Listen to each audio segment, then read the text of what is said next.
Selamat pagi Bapak Ibu terkasih, puji Tuhan pagi ini kita kembali bersama-sama dalam PD Pagi. Bersyukur hari ini ada 12 ya, karena saya 2 akun. Dan kita akan memujikan satu lagu untuk mengangkat puji-pujian kepada Allah yang menjadi sumber kekuatan, sumber kehidupan kita, sehingga kita pagi hari ini dapat bersama-sama bersekutu. Kita pujikan, angkatlah puji kepada Tuhan. Angkatlah hatimu kepada Tuhan.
Ya, dengan penuh kasih memohon untuk Ibu terkasih Bu Heni untuk doa pembuka. Boleh didoakan majelis kita Pak Fajar yang akan membawa renungan pagi hari ini. Terima kasih Bu Heni. Sebelumnya selamat pagi. Ini pertama kali saya mengikuti doa pagi ini. Karena biasanya bangunnya kesiangan. Semoga di berikut-berikutnya bisa mengikuti terus. Mari Bapak Ibu, kita bersatu dalam doa. Puji syukur dan terima kasih ya Bapak, jika pada kesempatan pagi ini Tuhan bangunkan kami dengan kekuatan, keselamatan, dengan nafas dengan udara yang bisa kami hirup pagi ini. Itu semua kasih anugerah Tuhan buat kami. Puji syukur dan terima kasih ya Bapak atas penyertaan pimpinan Engkau kepada kami. Dan pagi ini kembali kami akan merenungkan kebenaran firman-Mu, memuji nama-Mu, mendengarkan kebenaran firman-Mu yang nanti akan dibawakan oleh Pak Fajar. Tolong Tuhan kiranya Engkau memberkati, Engkau urapi secara khusus Pak Fajar, sehingga apapun yang diberitakan itu adalah kebenaran firman yang daripada-Mu. Bapak Surgawi, kami juga menyerahkan setiap kami yang hadir dalam doa pagi ini, kiranya Engkau berkati kami semua, sehingga pagi ini kami banyak terima berkat daripada-Mu. Terima kasih Tuhan, kami serahkan dalam tangan-Mu, dalam satu nama Tuhan Yesus Kristus Juru Selamat kami yang hidup. Amin. Amin. Terima kasih Bu Heni. Sebelum kita mendengarkan firman Tuhan, kita akan memujikan satu lagu yang selalu membawa kita mengingat bahwa kehidupan kita ini tidak bisa kita jalani tanpa tuntunan Tuhan. Untuk itu kita akan memujikan satu lagu sebelum mendengarkan renungan firman Tuhan, yaitu Gusti Nuntun Lampah Kulo. Ya Bapak Ibu.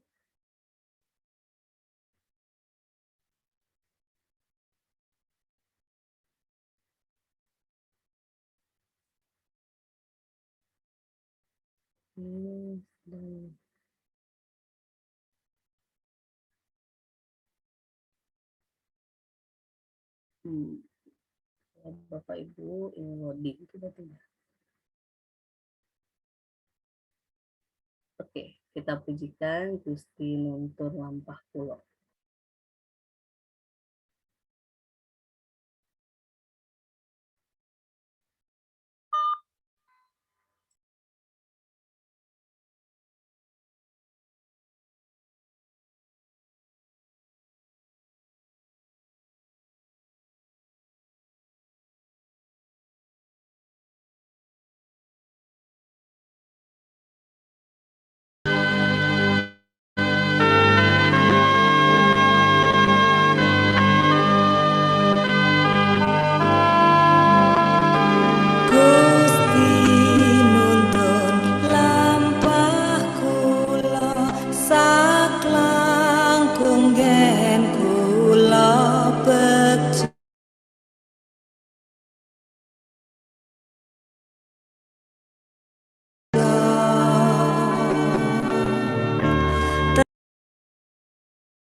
Oke, selamat pagi, shalom Bapak Ibu yang terkasih.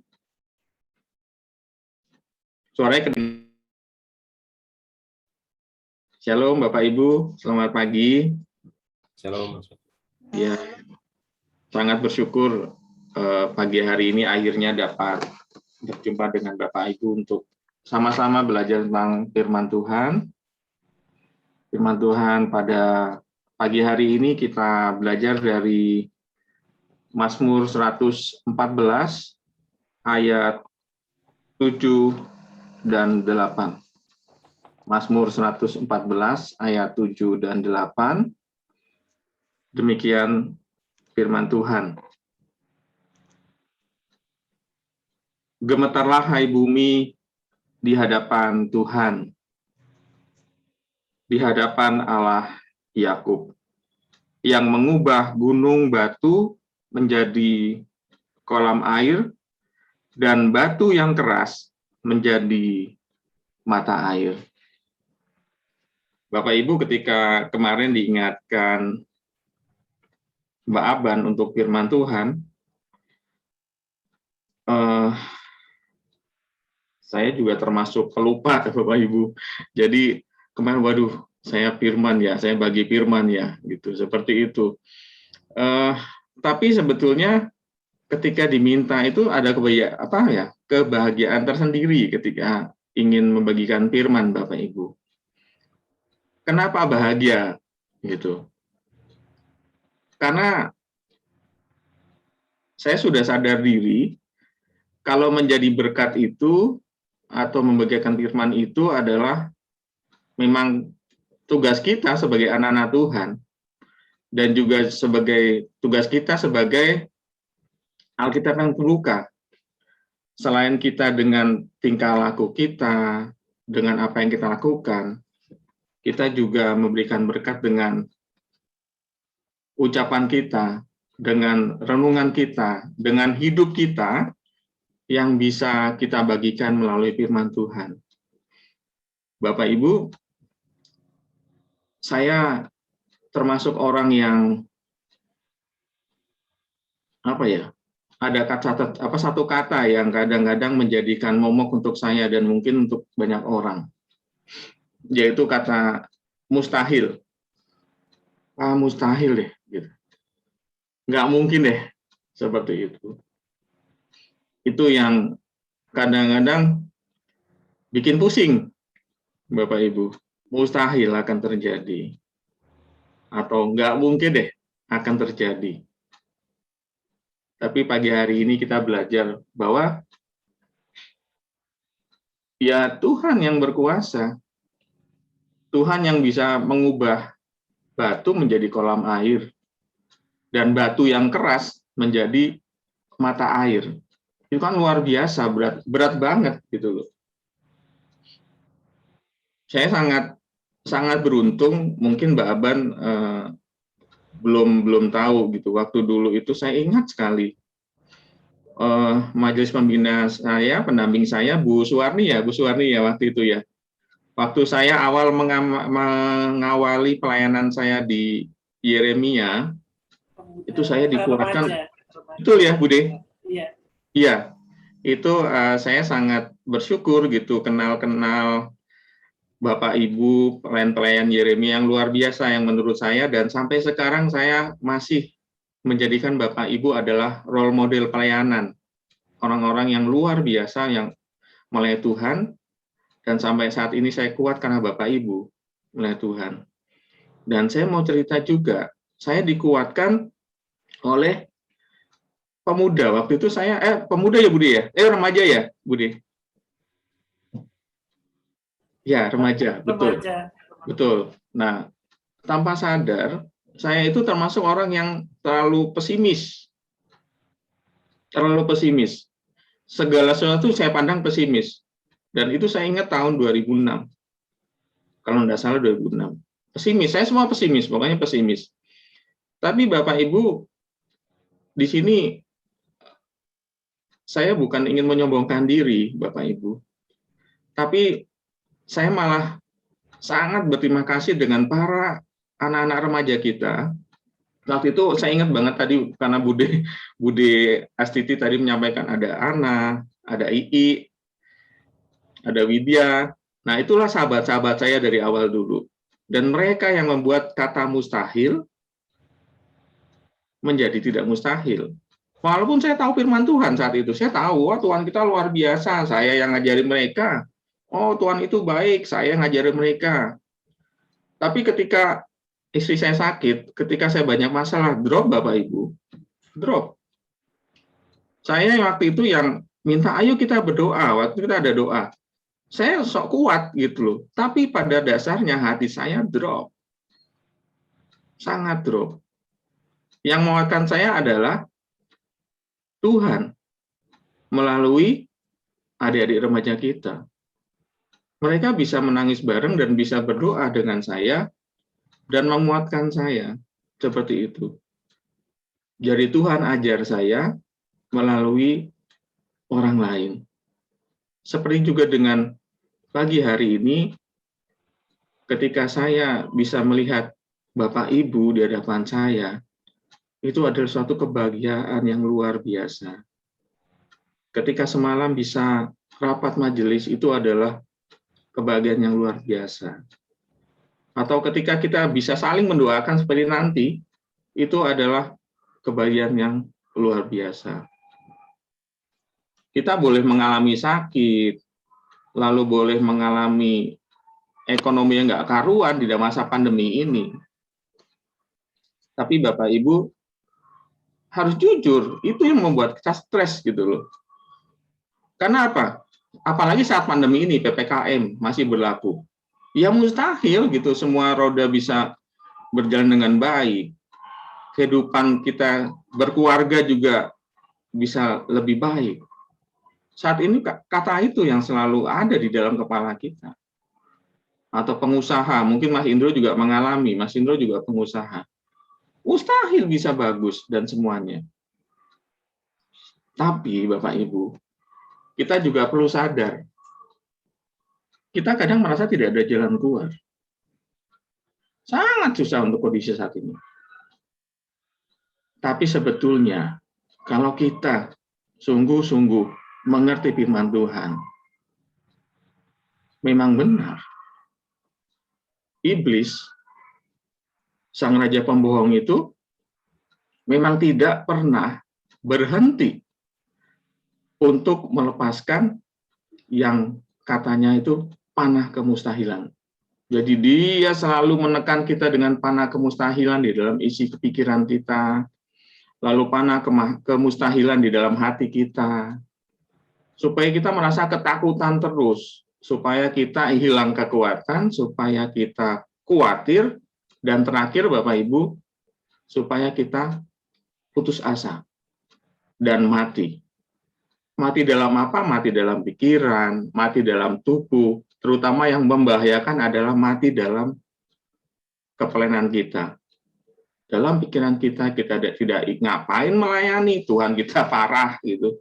Atau ngapain melayani, saudara-saudara kita tidak mendukung kita. Itulah mengapa kita harus memberikan kekuatan ke saudara-saudara kita yang lain dengan kondisi saat ini. Itulah mengapa kita harus berdoa. Itulah mengapa kita harus saling menguatkan. Supaya panah kemustahilan yang dari iblis bisa dihancurkan. Dalam hidup kita seringkali kita memang masalah luar biasa. Tapi Bapak Ibu, sebaliknya, memang iblis luar biasa, panah kemustahilan luar biasa. Tapi tidak ada perkara yang mustahil di dalam Tuhan. Kuncinya tidak banyak Bapak Ibu. Cuma satu. Tuhan. Kita baca dari Markus 9 ayat 23. Markus 9 ayat 23 saya bacakan.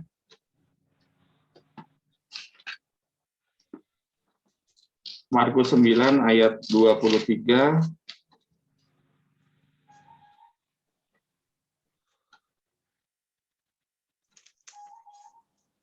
Jawab Yesus, katamu jika engkau dapat. Tidak ada yang mustahil bagi orang percaya. Sekali lagi, tidak ada yang mustahil bagi orang percaya. Bapak Ibu, kita semua pasti percaya Tuhan. Dan kuncinya cuma satu itu. Artinya, jika kita senantiasa benar-benar mengandalkan Tuhan dan percaya terhadap janji firman Tuhan, maka semuanya tidak akan ada yang mustahil. Jujur saya kadang-kadang mungkin Mbak Ban kenal Widya ya. Widya itu anak yang sangat melankolis sekali gitu. Kami dulu ketika berdoa itu, ya mungkin karena saya termasuk ya itu orang yang terlalu pesimis, segala sesuatu tuh ketakutannya luar biasa saat itu seperti itu. Jadi kalau berdoa tuh pasti nangis, pasti nggak kuat gitu ngadepin masalah gitu. Padahal saya datang berdoa, ngajari berdoa, Tapi sebenarnya saya yang doakan mereka, saya sangat didoakan mereka gitu.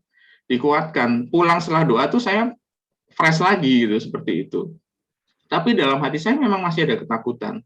Ada kemustahilan istri saya akan sembuh, ada kemustahilan kalau usaha saya akan berjalan baik, seperti itu, Bapak Ibu. Itu 2006. 2006, 2007 saya mengalami hal seperti itu, Pak.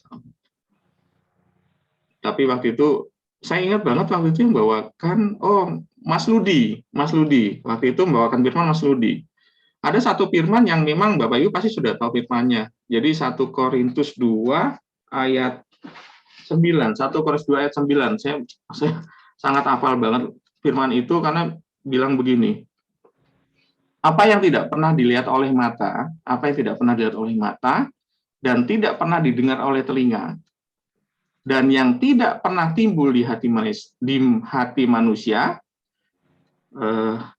semua yang disediakan Allah untuk mereka yang mengasihi Dia, Bapak Ibu.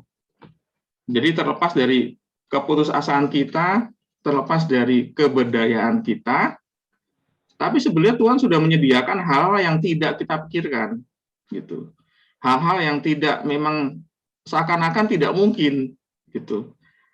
Nah, sebetulnya ketika kita percaya Tuhan, ketika kita mengandalkan Tuhan, sebetulnya Allah itu memang sudah menyediakan untuk anak-anak atau kita atau anak Tuhan yang mengasihi Tuhan dengan sepenuh hati. Bapak Ibu boleh saat ini pandemi, jangan takut. Saya juga katakan dengan Johan, nggak usah takut yuk. Kita punya Tuhan yang luar biasa. Mama boleh sakit, tapi kita percaya pada saatnya Tuhan akan pulihkan. Kondisi ekonomi Indonesia boleh seperti ini, tapi kita percaya Tuhan akan pulihkan pada saatnya dan akan total. Bude Puji mungkin tahu, karena 6 tahun bersama saya melayani, itu saya malah banyak curhat ke beliau, dan beliau juga salah satu orang yang sangat menguatkan saya. Bahkan kita daripada pelayanan di gereja hari Senin itu banyak ngobrolnya ya Bude ya. Sampai lama itu kita banyak menguatkan Bapak Ibu. Sangat menguatkan. Jangan pernah takut mengalami dan menghadapi apapun. Karena Tuhan adalah ahli dalam mengerjakan hal-hal yang mustahil. Bukan sombong rohani Bapak Ibu. Tapi sungguh kita mempunyai Tuhan yang ahli mengerjakan hal-hal yang mustahil.